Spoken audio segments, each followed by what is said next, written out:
With Trench turning 4 tomorrow, I thought it would be fun if we took a look at all the songs off of Trench and ranked them once again. We already made a Trench ranking video last year on August 23rd, but music tastes change over time. So how I felt about this list is how I felt at the moment. It is over a year now. It is October 4th. So how do I feel about the songs off of Trench now?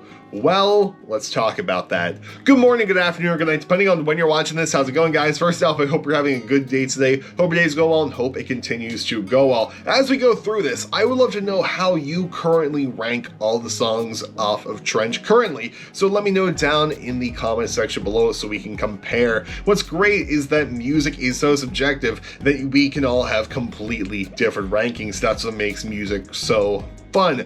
But without any further ado, these are my Trench rankings as of October 4th of 2022. Let's get right into it.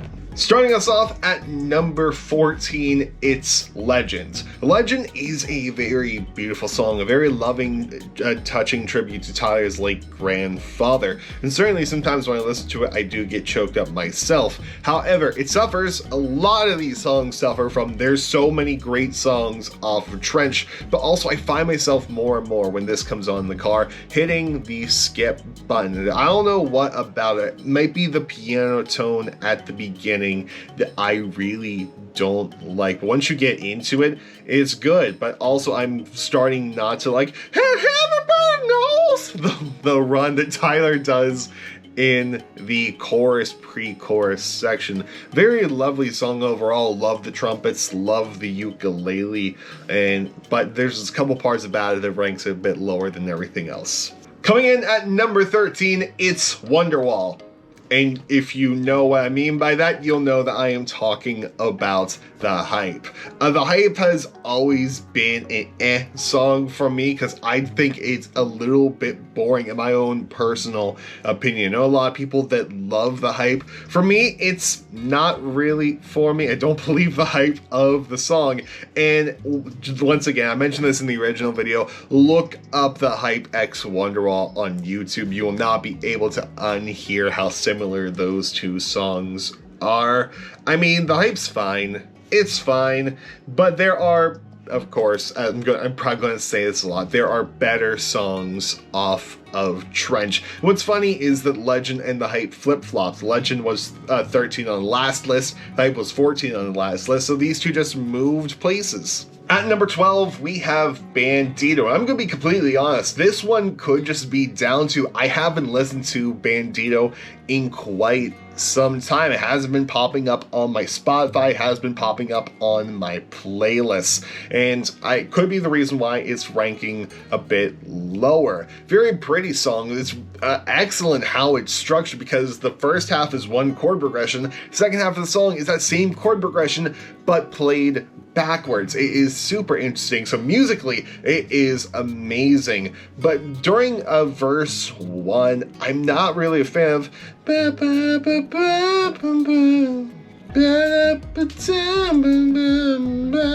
just the way the vocals are there. Just not a fan of it, but like the song itself is pretty, and this is one of the ones that it's actually really fun to adapt onto guitar.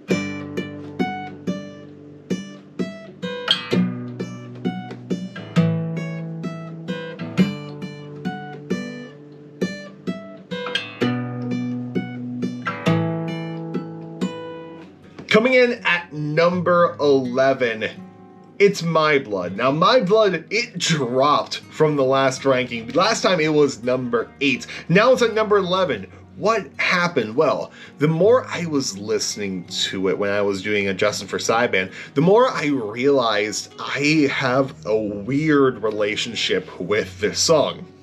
Because the song itself, very beautiful, very nice lyrics talking about, hey, if you have no one, I'll go with you. You are my brother, you're my sister, you are my sibling, and no matter what, I'll go with you. And certainly, I have connections that I can make with that theme, but the song also reminds me of stuff that I don't like, just certain times, certain periods of life where I'm just like, nah, I'd rather not think about that.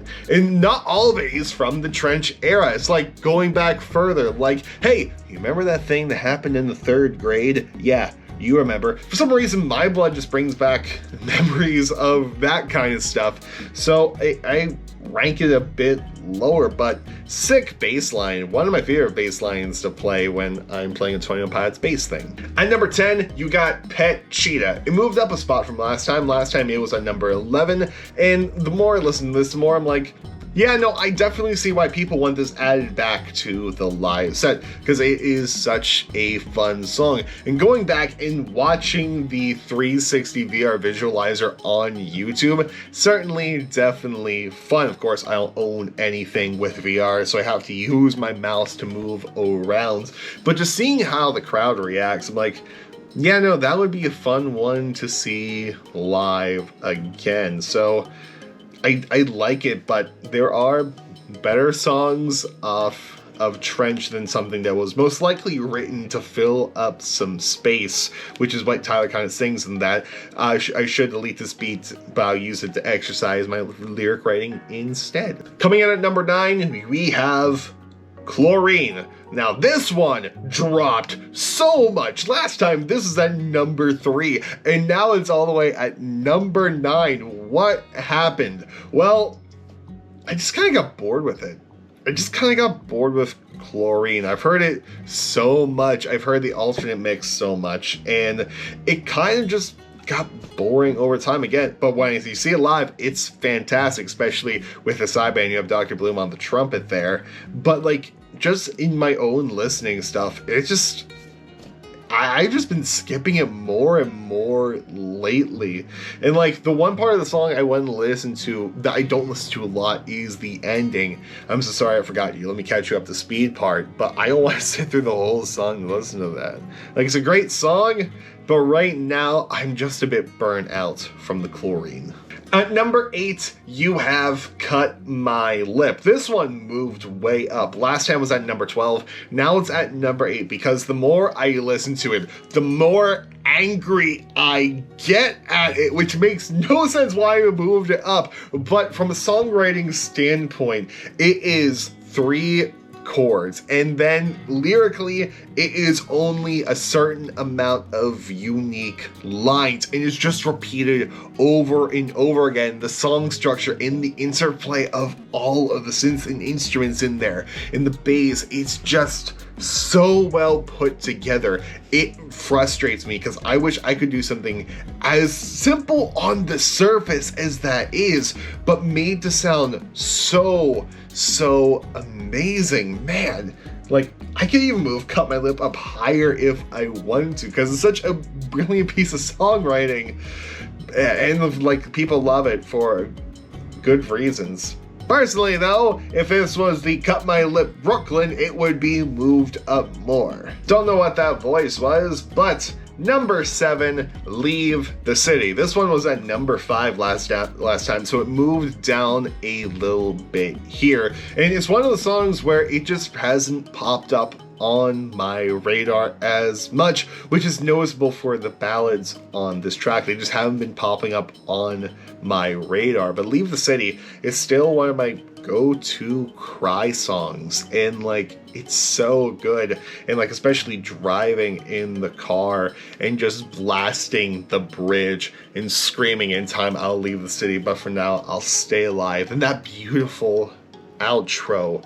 And one of the most amazing things that someone has done on YouTube was put this and then immediately having Truce follow, because they both end on a Leave the City ends on a G, Truce starts on a G. So Leave the City into Truce, beautiful, fantastic, love it. And it hasn't popped on my radar as much, so we're ranking it a bit lower. At number 6, we got Nico and the Niners. This one was number 2 last time we listened to it, but like for most songs on this list, it hasn't popped on my radar, which is surprising because I thought it was only the ballads affected, but no, I realized Nico and the Niners was affected, and it's still one of my favorite songs off of Trench because I love the beat to it, I love the song structure put to it, but like, I haven't been listening to it enough, and I've been listening to other songs more.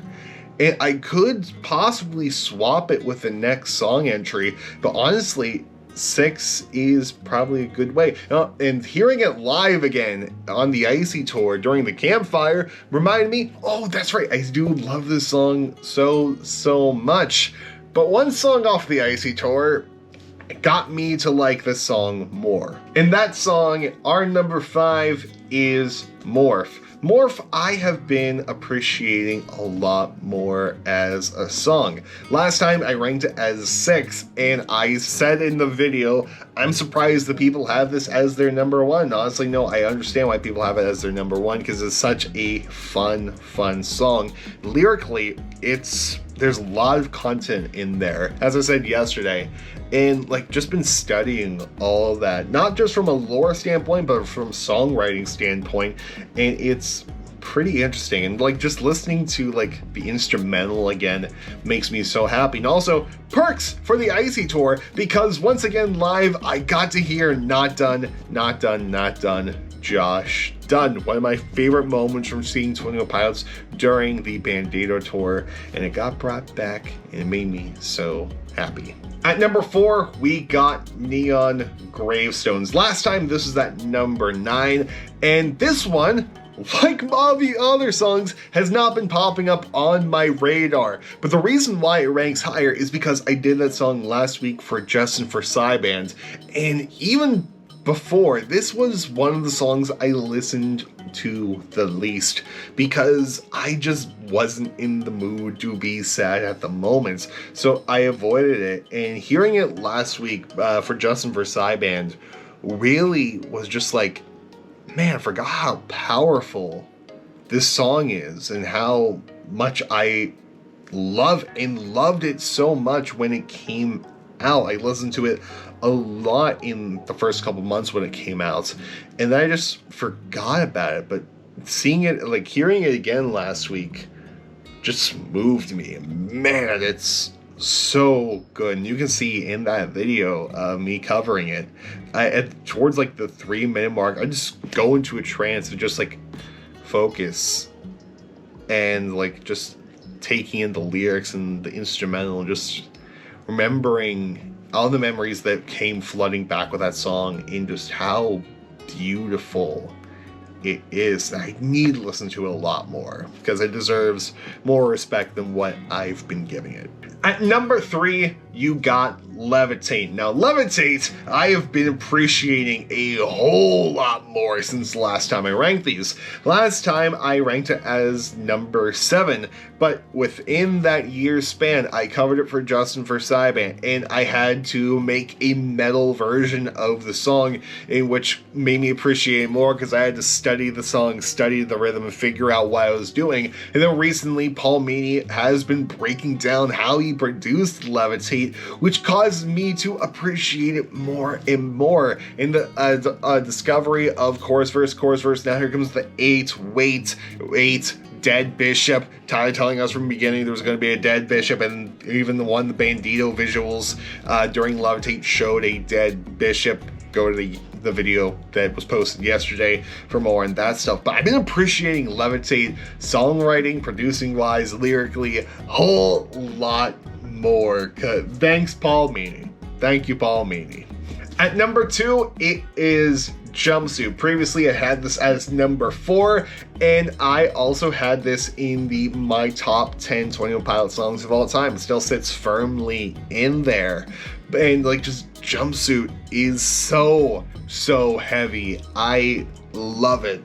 And like, hearing Jumpsuit, Heavy Dirty Soul mashed so well together, so great. But even Jumpsuit by itself is perfect. Like, just the metal bass, the drums, the ambience in there, the piano, background vocals, the scream at the end, cherry on top, and I love it. We should cover that song. Yeah, let's do it tomorrow. See you guys then. But first, and my number one isn't going to be anyone else's number one, but you know what? It's my number one. And my number one is Smithereens. This song means a lot to me. When I went to go see 21 Pilots for the first time back in 2019 at PPG Paints Arena, this was my favorite song I heard all night, because it was just Tyler on B stage at the piano, and he sang it so pretty, and he had nailed this one high note at the end, and my jaw dropped. And Lovely and I still talk about that song, that moment to this day, so much so I consider it our song. Every time we listen to it, I think of Lovely, and it is such a pretty song. I love it, and I need to hear it live again. I heard it one more time because I went to see him at Penn State, but the one in Pittsburgh was better. And also hearing him doing it at the Brooklyn sessions of the Unplugged stuff, so good. Smithereens is underrated and deserves more love, and it's so good. I should cover it again. I covered it last year back in May, but I need to do it again. I need to remaster that cover. But anyway, guys, that's the end of my rankings. Let me know what you think down in the comment section below. Let me know your rankings of Trench, as my GoPro died at the last moment. And forget what I was saying, but let me know your rankings down in the comment section below. You don't need to put reasonings. You can put reasonings if you want, or you can just rank them, because that'll be easier. But anyway, I'll see you tomorrow with the Jumpsuit cover. I'm so excited for that one, like you have no idea. But I will see you all then. See you Thursday for Cyban. See you Friday for a pre-recorded coffee talk. And yeah, I'm going to Nashville on Thursday. Oh my gosh. But anyway, guys, I'll see you all later. Goodbye. And more importantly, have a good day. And I'll see you later.